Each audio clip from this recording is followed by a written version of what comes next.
This is KTV News, the headlines this week. Our top story tonight. Across the UK, the numbers of stressed students are rising. We look into this further. Also tonight, we look into the employability point scheme and how students can get involved.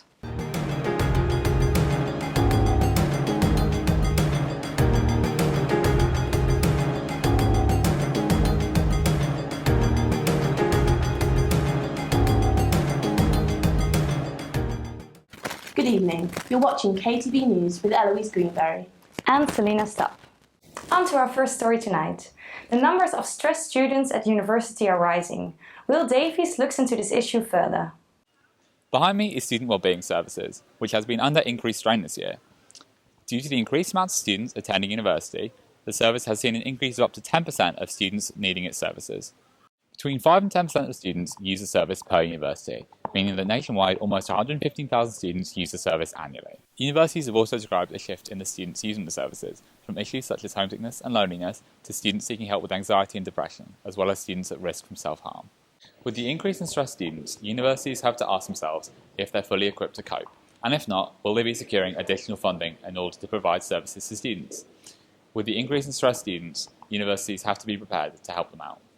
With the increase in students seeking help, the university has to ask itself if it's equipped to help them, and if not, where will it secure the additional funding to help? I'm Will Davies with KTV News in Kane's Foyer. Thank you, Will. On to our next story. After the success of the Employability Festival earlier this month, Elliot Sparks looks into how students can do more to improve their prospects through the Employability Points scheme. Building upon 2 years of success, the Employability Festival returned this year stronger than ever, offering students the chance to meet employers, attend talks and workshops from industry professionals, and receive fantastic advice tailored towards developing your future.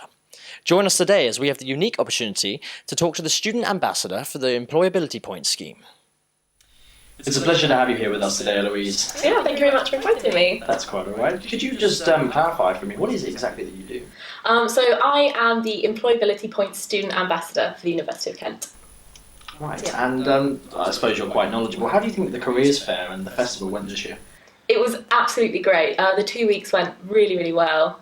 We saw an increase in students engaging with all of the different activities that were put on, from the talks to the fair itself. I also got the chance to sort of go over to Medway and experience that as well. And it's just, honestly, it was such a really great experience just to see students engaging in their futures as well. Wow, fantastic. Something you'd recommend to future students? Oh yeah, absolutely, yeah. I think this year was probably the best one that we've seen. So yeah, hopefully next year it'll be even better. I also heard about an employability point scheme that runs alongside the events of the festival and actually careers events that go on throughout the year. Could you tell me a little bit about that scheme? Yeah, so the employability point scheme is what I'm here for today, really. And it's just a scheme that's run by the university. It's an initiative to really get students engaged with extracurricular activities that help to sort of enhance their university experience. So whether that's volunteering, having a part-time job, doing any societies or sports teams, anything like that, they'll all get you employability points. The scheme then tries to reward those students, in a way of encouraging them with internships, work experience placements, mock assessment centres at the end of the year. So we have, nearly 600 rewards last year to give away to students. Wow. And the rewards, are things that money can't really buy. So. And it's available to anyone as long as they participate in these events. Oh yeah, absolutely. As long as you've got enough points. So you need 150 points, for instance, to get a work shadowing or work placement scheme, or 200 to get a 3 months paid internship over the summer. So it's really, really easy to get involved with. Brilliant. How do I find out if I've got any of these points? So actually, a lot of students, I think, will have points without even knowing. So my first year, I attended loads of events that were, I signed this sheet. I didn't really know what it was about.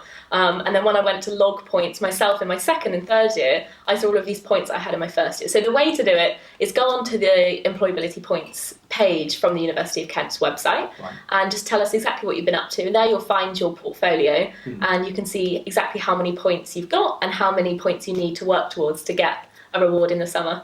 Fantastic. Yeah. You would urge students to do this, of course. Oh, absolutely, yeah. It's such an easy way. If you're already involved in societies, the student media, sports teams, or if you already have a part-time job, you're well on your way to getting 200 points for an internship. So it's, things you're already doing, you can get a really great reward for. Do employers look kindly upon this scheme at all?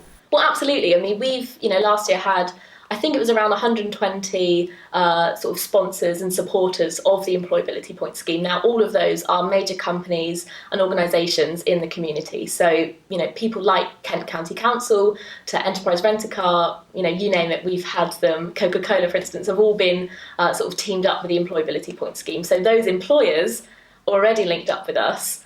This scheme is bespoke and unique to Kent as well. So I think it does really look great for students to have the points. Wow, I need to go and figure that out myself. Absolutely, yeah. Is there anything else you'd like to say before we conclude? Oh yeah, absolutely. I think students can get involved with this. A really easy way to get internships, work experience over the summer. I've actually brought a little list of a few to mention, which are newly confirmed, and I think are really, really great rewards. So we've got a internship with Yo-Yo Design, who are a really great company, really quite new as well and upcoming. In their marketing department, we have one internship confirmed for next summer. Mm-hmm. We've also got some work experience in the video creation department as well, which I think would be really great. Also, we have a paid internship with Canterbury City Council in their tourism and marketing sector. We've got stuff with Handelsbanken in their corporate finance and banking sort of sector as well. So there's loads to get involved with. It's so easy to do as well. It'll take you 5 minutes to log your points, and you could get a really great reward over the summer. Wow. Thank you very much for joining us today, Eloise. Thanks for having me. Information. And for all of you out there, I urge you to get involved with some of the events going on this year. Yeah. Thank you very much. Thanks. Thank you, Elliot. Now it's time for our sports update with George Stiles. Over to you, George. Thanks, Selena. We've had quite a time in sports this week, with UKC matches going on up and down the country. So let's start with the results. On Wednesday the 11th, the men's hockey team managed to score a 2-1 victory against Queen Mary, and the women's basketball team smashed Westminster with a score of 51-19. The first men's football team lost 2-1 to East London, but fortunately things were held up by the girls as the women's team beat London Met 11-0 in football, Greenwich with a score of 8-1 in hockey, and they beat Brighton 5-0 in the rugby. All of this brings our total number of wins this season all the way up to 118. Coming up on the 18th, we have Kent against Kent as the first women's lacrosse team goes head-to-head up against the second.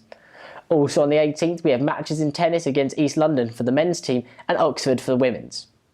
Other matches to look out for on Wednesday include women's volleyball against Surrey, fencing for men against Reading, mixed golf up against LSE, badminton against King's College, and finally the return of the rivalry, Kent's fourth women's netball team is going up against Canterbury Christchurch's third.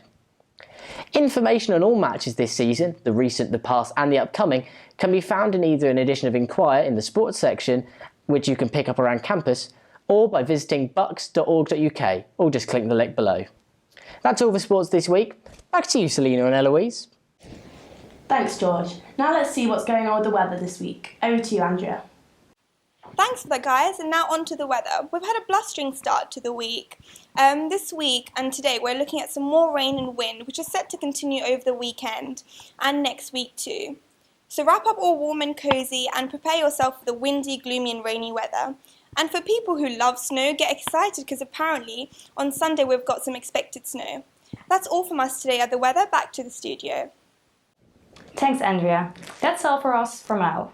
For more KTV news coverage, look up our page on the KTV website, where you can get all our latest updates. For more news, check out Inquire newspaper, which is available online and across campus. And for all your radio listeners, check out CSRFM for their new updates. We would also like to thank our sponsors, Kent Hive and Employability Points. I've been Selena Stubb. And I've been Eloise Greenberry. Thank you for watching KTV News.